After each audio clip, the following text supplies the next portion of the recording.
the feeling. It is 9 in the morning. You sit down at your desk, full of intent, ready to take on the day. By 11, your brain feels heavy, your eyelids drag, and you start scrolling aimlessly just to stay awake. You tell yourself maybe it is just a lack of coffee, maybe you need more sleep, maybe something is wrong with your motivation. The truth is more brutal. Your brain is not failing you because of laziness or lack of willpower. It is failing because you do not understand the biology of why focus collapses even when you have had a full night of rest. The hidden culprit is what I call neuro-drowsiness, the silent drift caused by circadian oscillations and adenosine buildup. And if you do not learn how to override it, you will keep burning half your day in a fog, while others keep stacking wins. Here is what most people never realize. Your brain does not run at a flat line of energy. It runs on cycles. From the moment you wake up, adenosine, a neurochemical byproduct of being awake, starts building up. At the same time, your circadian rhythm is sending waves of alertness and dips through your system. That means even if you slept well, 2 hours into the morning, your biology is already pushing you into a micro drop of alertness. This is not failure. This is the system working exactly as designed. The leak is not in your discipline. The leak is in how you manage these waves. The neuro-drowsiness protocol is about one thing: installing micro-activation rituals that slice through these dips and reset your nervous system into alertness in minutes.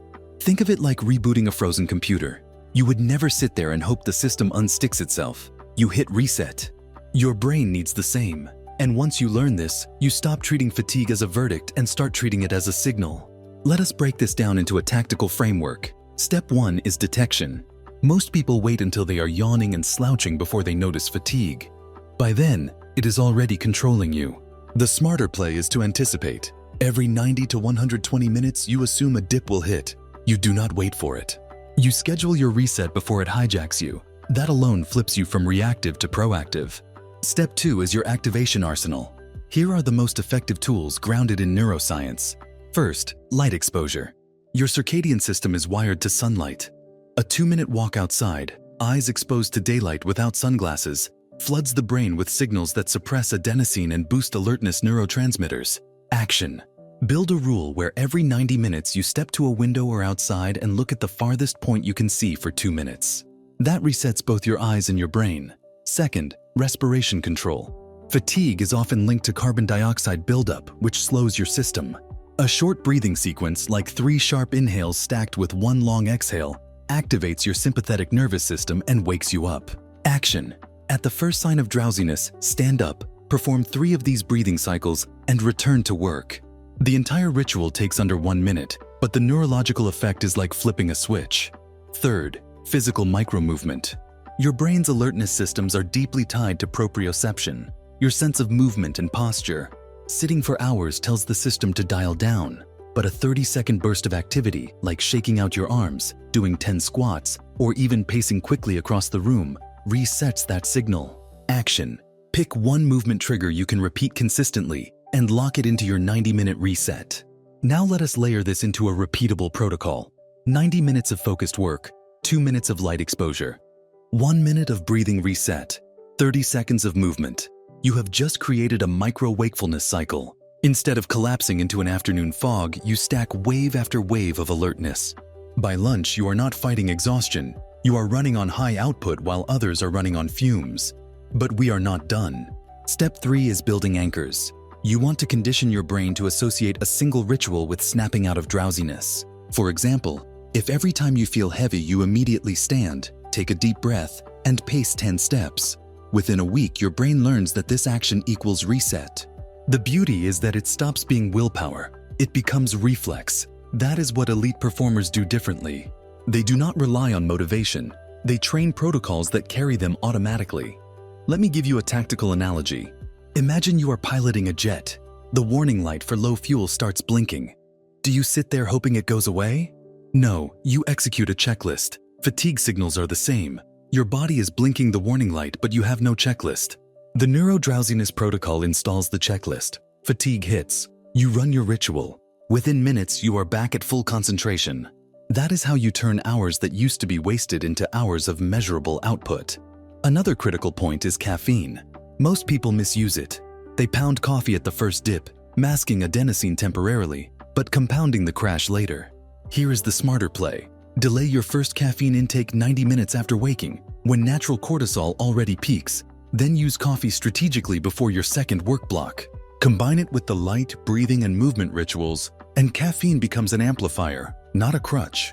That alone can erase the brutal post-lunch slump that kills most people's productivity. Here is the tactical framework in one sentence. Do not wait for fatigue to decide your output. Interrupt it before it wins. Run the reset before the crash, not after. This is how you reclaim your mornings and afternoons instead of letting them dissolve into scrolling, yawning, and fake work. But there is another layer to this. Mental fatigue is not just about chemistry. It is also about monotony. The brain zones out when input becomes repetitive. That is why step 4 of the protocol is introducing controlled novelty. Every 90 minutes, change one small variable in your environment. Move to a different seat, switch your background noise, adjust your posture. That micro shift keeps your salience network engaged and prevents the slide into automatic mode. It is not chaos. It is engineered variety. Over the course of a day, running these cycles compounds. You stack 6 to 8 hours of work that is not just busy, but sharp, high leverage, and fatigue resistant. By the evening, you are not crawling to the finish line. You are closing the day with energy still in the tank, while everyone else is numbing themselves with sugar, caffeine, and distraction. This is the competitive edge that compounds into weeks, months, and years. And here is the brutal truth. If you do not install something like this, you will keep thinking you are productive, while half your time leaks into drowsy fog you never notice. That is why you can work all day and still feel like nothing important got done. The Neuro-Drowsiness protocol eliminates that fog and turns each cycle into a weapon. In part 2, I will show you how to make this endurance-based. How to not only reset once, but to build an entire system where fatigue becomes your calibration tool, not your enemy. This is where we take the protocol from tactical resets to strategic dominance. And once you install this, your brain stops being your bottleneck and becomes your engine. Now let us move from the tactical resets into building true endurance, because bursts of focus are not enough. What separates high performers from everyone else is not that they can focus for 20 minutes. It is that they can sustain clarity and sharpness for hours while others fade into haze. And the truth is, your brain is not designed for marathon output. It is designed for cycles. The Neuro-Drowsiness protocol works because it respects those cycles and inserts calibration rituals that extend them far beyond what raw willpower could ever do. Here is the principle. Your brain runs on ultradian rhythms, natural cycles of about 90 minutes. During that window, your system can hold attention if you provide it with cues. Without cues, it crashes halfway. With cues, you hold steady until the end. That means if you install this protocol, you can reliably run 2 or 3 high-output blocks in a day. Each block equals 90 minutes of true, undiluted focus. Stack 2, and you have 3 hours of elite productivity. Stack 3, and you outperform most people's entire workday in half the time. That is not motivation. That is biology turned into leverage. Now let us sharpen the reset system. After each 90-minute block, you do not just stop. You execute a deliberate 3-minute ritual to reset adenosine and prepare for the next cycle. Here is the sequence. Step outside or to a window. Look at a distant horizon. Let your eyes and brain recalibrate away from screens. Breathe deeply, 3 times in through the nose, long out through the mouth. Move your body. Walk, stretch, shake tension out of your shoulders. This simple 3-minute reset is not a break. It is a software reload. Without it, you carry cognitive residue into the next block and your focus collapses.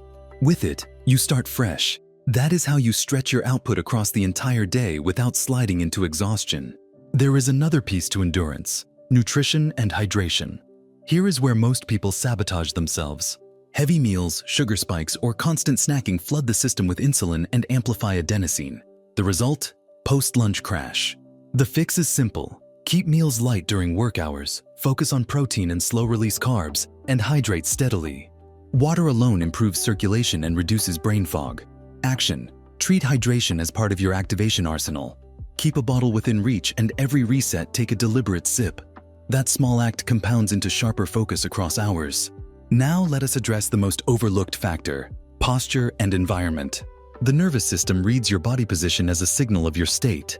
Slouch forward and your system interprets it as rest. Sit upright or stand and it interprets it as alertness.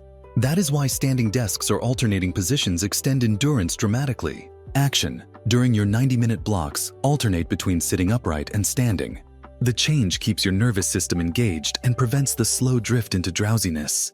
At this point, you have a full framework: detection, anticipate the dips, activation, light, breathing, movement, anchors, condition your brain to reset on command, endurance, 90-minute cycles with deliberate resets, environment, posture, nutrition, hydration aligned. This is not a productivity hack. This is a neurobiological operating system. Install it, and you can erase the invisible hours you are currently losing every single day. But there is one more upgrade: reframing drowsiness itself. Right now, you see it as a failure. You feel it, and you think you are broken. The reality is different. Drowsiness is not a verdict. It is data. It is your system telling you adenosine is rising and your cycle is ending. The error is ignoring it. The smarter play is using it as the signal to run your reset ritual. That means instead of resenting fatigue, you weaponize it. Every dip becomes the trigger that pulls you into the protocol.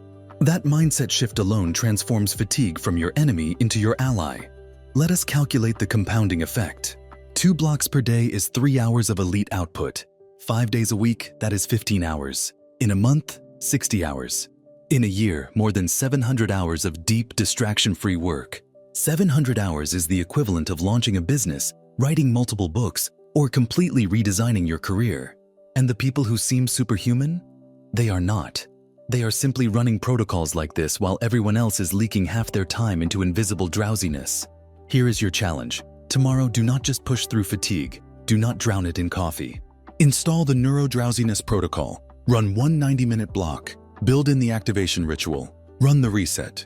Then run a second block. Track the difference. You will notice something powerful. By the end of the day, you have more energy, not less. That is the compounding effect of working with your biology instead of against it. The final truth is this: fatigue will always exist. You cannot eliminate it, but you can master it. And once you do, you gain an edge so significant that it feels unfair. You stop losing to invisible noise. You stop leaking hours into fog. You turn every dip into a trigger for clarity. And that is when your output, your focus, and your results separate you from everyone else. If you want more protocols like this, systems that reprogram how you think, act, and win, subscribe to Success Code. This channel is not entertainment. It is your arsenal of mental codes for success. The Neuro-Drowsiness protocol is one weapon. The next code may be the one that doubles your output, rewires your stress response, or gives you an edge no one else has. Subscribe now and keep expanding your arsenal.